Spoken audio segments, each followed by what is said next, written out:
சுட சுட ஆவி பறக்க இட்லி சுட்டு இது போல் டேஸ்டியான மல்லி தேங்காய் சட்னி வச்சு சாப்பிட்ருக்கீங்களா?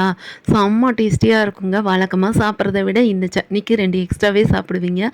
அந்த அளவுக்கு இருக்கும் இதோட டேஸ்ட்டு. அற்புதமான ரெசிபி, மிஸ் பண்ணிடாதீங்க.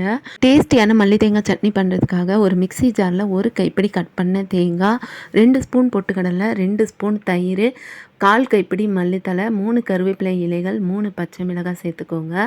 கூடவே 1/4 டீஸ்பூனுக்கும் குறைவாக ஜீரகம், தேவையான அளவுக்கு உப்பு சேர்த்துட்டு கொரகொரப்பாக அரைச்சிட்டு தண்ணி ஊற்றி விழுதாக அரைச்சிருங்க. அரைச்சிட்டு வந்ததை ஒரு பவுலுக்கு மாற்றிட்டு தண்ணியாகவும் இல்லாமல் கெட்டியாகவும் இல்லாமல் கலந்து வச்சுக்கோங்க. தாளிக்கிறதுக்காக ஒரு ஸ்பூன் எண்ணெய் ஊற்றிட்டு கடுகு, கருவேப்பிலை, வரமிளகாய் சேர்த்துட்டு தாளித்து சட்னியில் கலந்துட்டிங்கன்னா நம்ம சுவையான மல்லி தேங்காய் சட்னி ரெடி ஆயிரும். ரெசிபி மஸ்ட்டு ட்ரை பண்ணுங்கள். நெக்ஸ்ட்டு சட்னி ரெசிபி பார்த்துடலாம்.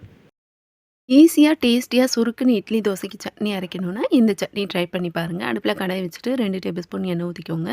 எண்ணெய் சூடானதும் 7 பல் பூண்டு, உங்கள் காரம் தேவைக்கேற்ப வரமிளகாய், சின்ன நெல்லிக்காய் சைஸு புளியை சேர்த்துட்டு லைட்டாக வறுபட்டதுமே ஒரு மீடியம் சைஸ் நீல வாக்கில் கட் பண்ண வெங்காயம் சேர்த்துட்டு 2 நிமிஷம் வதக்கிடுங்க. அதுக்கப்புறம் 2 டேபிள் ஸ்பூன் பொட்டுக்கடலை சேர்த்துட்டு 1 நிமிஷம் வதக்கிடுங்க. நல்லா பெரிய பழுத்த தக்காளியாக கட் பண்ணி இது கூட சேர்த்துட்டு தேவையான அளவுக்கு உப்பையும் சேர்த்துட்டு தக்காளி மசிகிற அளவுக்கு விட்டு விட்டு வதக்கி கொடுங்க. தக்காளி நல்லா வதங்கி மசிஞ்சு வரணும். இந்த சட்னி செம்ம டேஸ்டியாக இருக்கும். செய்யறதுக்குமே ரொம்ப ஈஸியாக இருக்கும். இந்த அளவுக்கு வதங்கினதும் ஸ்டவ் ஆஃப் பண்ணிவிட்டு சூடு ஆறுனதும் சீஜரில் சேர்த்து லைட்டாக தண்ணி ஊற்றி விழுதாக அரைச்சி தாளிப்பு கடுகு, கருவேப்பிலை, வரமிளகாய் சேர்த்துட்டு அவ்வளோதான், நம்ம சுவையான ஈஸியான சட்னி சட்டுன்னு ரெடி ஆயிடுச்சு. இந்த ரெசிபி செஞ்சு பார்த்தீங்கன்னா எப்படி வந்ததுன்னு மறக்காமல் வந்து கமெண்ட்ஸில் சொல்லுங்கள். ஓகே, ரெசிபி பிடிச்சிருந்தா வீடியோக்கு லைக் பண்ணி சப்போர்ட் பண்ணுங்கள். தேங்க்யூ.